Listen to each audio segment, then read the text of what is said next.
Hey folks, we're back. I'm your host, BKP. Good morning from the office. North Georgia's only live online morning show. Josh, show them how they can get in touch with the show. 706-889-9700 right here. Chief at FetcherNews.com, social media ways. Now, if you tune in normally Thursday mornings at this time for Carla's Corner, don't go away. Don't go away, okay? Carla will be here in just a minute. Do not leave. We will have Carla's Corner here in about 10 minutes. Yesterday, and this is a pretty deep, when I say pretty deep conversation, this is a deep conversation. The media is going nuts. Now, the Roe v. Wade, and I want to remind people of this, and I had it up here a minute ago, and I'm going to do it right now. There it is. Roe v. Wade is a 1973 law, okay, before the Supreme Court. If you'll do your research, not just yell, not just say my body, my choice. I mean, I'm just saying, if you'll do your research, Roe v. Wade was a very poor case to make the decision to use for a decision on abortion in this country. Danny Savalas at MSNBC, which they cringe every time he says it, and other legal analysts will tell you, okay, that Roe v. Wade is established on very shaky ground. The foundation for this law is not strong.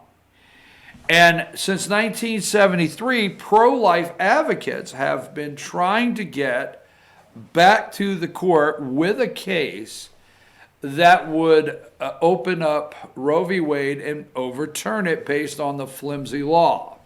So every time you hear, and you're going to hear this, and we'll talk about it some more, but I just want you to stop and think, and don't yell at each other, okay?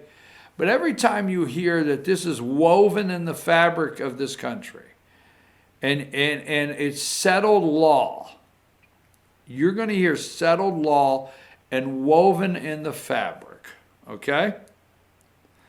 The reason it is woven in the fabric of this country, all right, and it's being called settled law, and all this is from the left that are selling you this, okay? Now, it's like a product. Just relax. Okay, I'm taking the issue serious.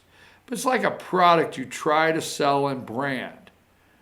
And over the years, you don't know why you use it. You don't know why it's there. You don't know what it really is applied to our day-to-day life, but it's just there. So it's just always been there. It's always been that way. And I say that, and I keep saying with respect, because I want to make sure none of my comments are in a disrespect to women, but the reality of the law. Now, the law was founded on, okay, the due process clause of the 14th Amendment to the United States Constitution, providing fundamentally the right to privacy. Okay? The right to privacy. So, if you look at Roe v. Wade, all right, and let's put up, yesterday we were talking, let's put up number 28, okay? This is Alabama, I think her name's Ivey, governor, signs abortion restrictions into law. So the Alabama governor signed this Alabama abortion law into effect yesterday. It's going to be immediately challenged in the court. Now, another thing I want to bring up about abortion, since 1973, there has been several cases brought to the Supreme Court, but the justice, and I don't want people to, you can attack me, you can write me an accurate description of how it works, but you have 9 justices on the Supreme Court, and every case gets assigned to one of the justices. And I mean, it's not that they are the chief justice of the court, but they're assigned the case because they all have to take cases, start breaking them down and looking at them. So I use Sandra Day O'Connor as an example, and in Antonin Scalia's book, former Supreme Court Justice, he writes that the case between, I think it's Weber or Webster, it's either Webster or Weber, and the one in Pennsylvania where Casey versus Planned Parenthood, that he thought that one of those cases which Sandra Day O'Connor had the opportunity to open Roe v. Wade would push that door open. So when you have a case that challenges something, which is Alabama, Georgia's abortion law, it's up to the Supreme Court to say that challenge is enough to open a case back up and rule on it.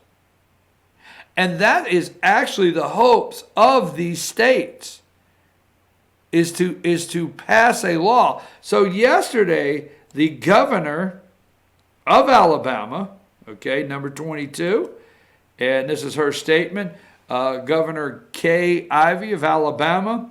Now, this is Alabama enacts most restrictive abortion ban in the United States, does not take into consideration rape and incest.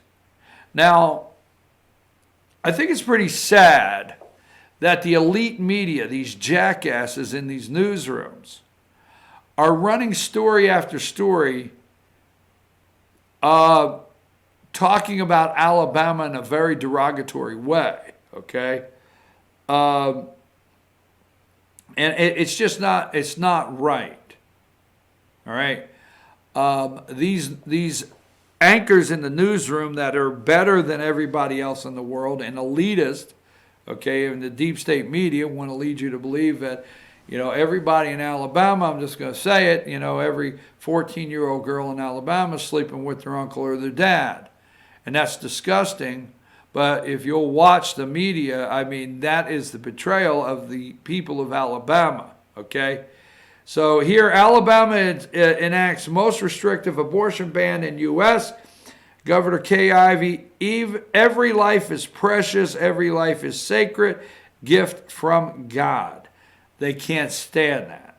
They can't stand that. Here is the tweet she put out. Today I signed the law, the Alabama Human Life Protection Act. To the bill's many supporters, this legislation stands as a powerful testament to Alabamians' deeply held belief that every life is precious and that every life is sacred gift from God. And that's from the governor. So I went through the justices yesterday and my actual opinion of which ones will say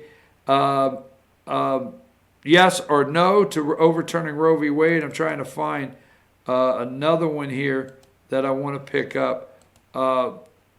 So the media has gone and dug this guy up. He made the comments. Give me number 21. Developing this morning, Alabama governor signs stringent anti-abortion bill.